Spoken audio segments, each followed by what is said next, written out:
জীবনের কোনো পরিস্থিতিতে যদি এই দৃশ্যটা আপনার সামনে আসে যে আপনি যাদের থেকে সাপোর্ট পাওয়ার আশা রাখার পরও সাপোর্ট পাচ্ছেন না, আপনরাই দূরে সরে যাচ্ছে, মনে রাখবেন আপনার আল্লাহ আপনার উপর দয়া করা শুরু করেছেন। সুবহানাল্লাহ।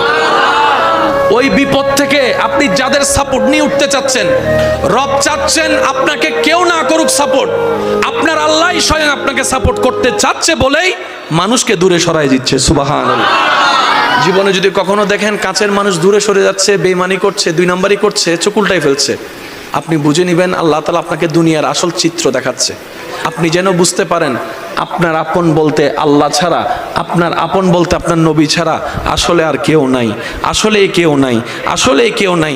আপনার ভালোবাসার অধিকার পাওয়ার একমাত্র আল্লাহর আছে, স্রষ্টা হিসেবে নবীর আছে।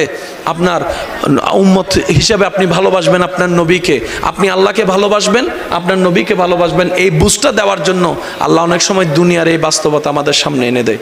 অনেক ভাই বোন, ভাই ভাই এমনও আছে মানুষের কথার ফাঁদে পড়ে, ভুল বোঝাবুঝির কারণে কিংবা মেজাজ গরম থাকার কারণে, দুই চারটা কথার শিকার হওয়ার কারণে হয়তো কোনো একটা সময় দূরত্ব হয়েছে, কিন্তু এখন একজন আরেকজনের সাথে মিলতে চায়, বসতে চায়।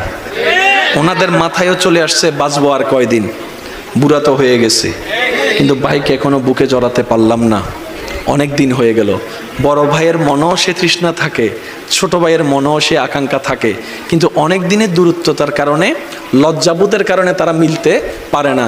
আমি আমার ভাইদেরকে, যুবক ভাইদেরকে অনুরোধ জানাবো, যদি এরকম কোনো ফ্যামিলি কন্ডিশন হয়, আপনারা যুবকরা মিলে, ভাইরা মিলে, চাস্তো ভাই জাত্তো ভাইরা মিলেই আপনারা উদ্যোগটা নেন, ভাই ভাইকে যেন জড়াই ধরতে পারে, ভুল বুঝাবুঝি যেন শেষ হয়ে যায়। কথা বলেন ঠিক কিনা? বান্দা বান্দাকে মিলানোর কাজ করবে, আল্লাহ সেটা দেখে গুনাহ মাফ করে দিবে। সুবহানাল্লাহ। আমি শুনি না, আরো জোরে বলেন। মিলে থাকেন, কেউ মিলে থাকতে না চাইলে তার আল্লাহরে সে জবাব দিবে। আপনার পক্ষ থেকে আপনি ক্লিয়ার থাকেন, মানুষের উপকার করবেন, থ্যাংক ইউ পাওয়ার আশা রাখবেন না, করতেই থাকবেন। কেন? সে আপনার রবের বান্দা, আপনি বান্দার জন্য করবেন, ওই বান্দার আল্লাহ আপনার জন্য করবে। আমরা অনেক সময় বলি তার এত উপকার করছি, সে আমার সাথে ডাইরেক্ট চোখ উল্টাই ফেলছে। বা এটা দুনিয়ার নিয়ম, আল্লাহ তো এটাই বুঝাতে চায়, এটা দুনিয়া, এটা জান্নাত নয়। আল্লাহর কাছে সবসময় একটা ফরিয়াদ করবেন, আল্লাহ তুমি আমাকে যতদিন ইচ্ছা এই দুনিয়ায় রাখিও, কিন্তু সে থাকাটা যেন তোমার পছন্দের হয়।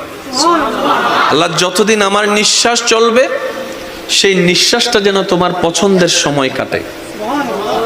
আল্লাহ আমাকে তুমি যতদিন রাখবা সুস্থভাবে রেখিও,